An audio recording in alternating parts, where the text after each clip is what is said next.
எத்தனை பேர் இன்னைக்கு உடல் உறுப்புகள் இல்லாமல் வாழ முடியாமல் நரகத்தை அனுபவித்துக் கொண்டிருக்கிறார்கள் தெரியுமா? மருத்துவமனையில பணி பார்க்கிற சகோதரிகளிடத்தில் கேளுங்க, மருத்துவமனையில பணிபுரிகிற டாக்டர்ஸ் கேளுங்க.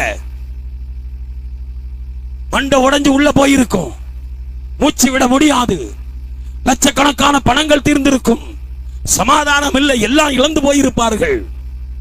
ஆனா இயேசுவை மாத்திரம் தேட மாட்டார்கள். அல்லேலூயா.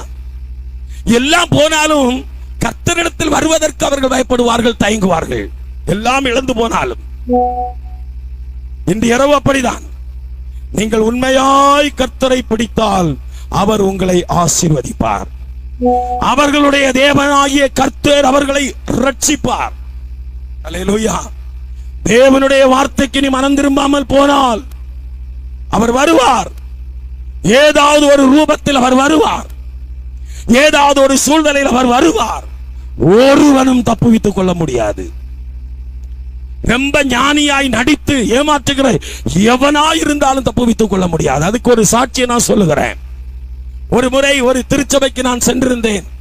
17 திருச்சபை போதகர்கள் எனக்கு பின்பாக உட்கார்ந்திருந்தார்கள். சில அரசு அதிகாரிகள் மேடையில் உட்கார்ந்து கொண்டிருந்தார்கள். அந்த கன்வென்ஷன் கூட்டத்தில் 3 நாட்கள் நான் பேசும்படியாக அழைக்கப்பட்டு ஆண்டவர் சமூகத்தில் 20 நாட்கள் பாஸ்டிங் இருந்து ஜெபித்து நான் கடந்து சென்றேன். ஏனென்றால் பெரிய ஒரு மைதானம், பெரிய ஒரு இடம், ரொம்ப வேதத்தை படித்தவர்கள் 5 முறை 6 முறை 40 முறை 50 முறை படித்த நியாய சாஸ்திரிகள் வருவார்கள், கேள்வி கேட்கிறவர்கள் வருவார்கள். நான் எங்க இருந்து ஜெபம் பண்ணிட்டு போனேன், ஒருத்தனும் வாயை திறக்க கூடாது ஆண்டவரே, நீங்க ஏதாவது செஞ்சாதான் என்னால உமக்கு ஏதாவது செய்ய முடியும். அல்லேலூயா. கையை உயர்த்தி சொல்லுங்க அல்லேலூயா. அவங்க எல்லாம் மேடையில அழகா அவங்க யூனிஃபார்ம் போட்டு லைனா உட்கார்ந்து இருந்தாங்க. அந்த பகுதியில் ஃபுல்லா அதிகாரிகள் உட்கார்ந்து இருந்தாங்க.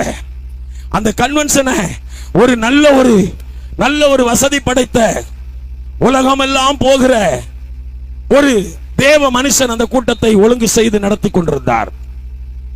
நான் வந்தேன், அப்படியே ஸ்டேஜுக்கு பின்னாடி போனேன். முழங்கால் படி போட்டதுதான். பாடல் முடிந்தது, அறிவிப்பு முடிந்தது, காணிக்க முடிந்தது, எல்லாம் முடிந்தது. ஜப நேரம் தான் மேல வந்தேன். நான் ஆண்டவர்கிட்ட சொன்ன, ஆண்டவரே மேல போகும்போது நீங்க வரணும், ஏதாவது செய்யணும். ஒன்றில் ஃப்ரண்ட்ல ஏதாவது காட்டணும், இல்லைன்னா பேக்ல எனக்கு முன்னாடி ஏதாவது காட்டணும், இல்லைன்னா மேடையில் ஏதாவது காட்டணும். அப்படியே மேடையில வந்து ஆராதனை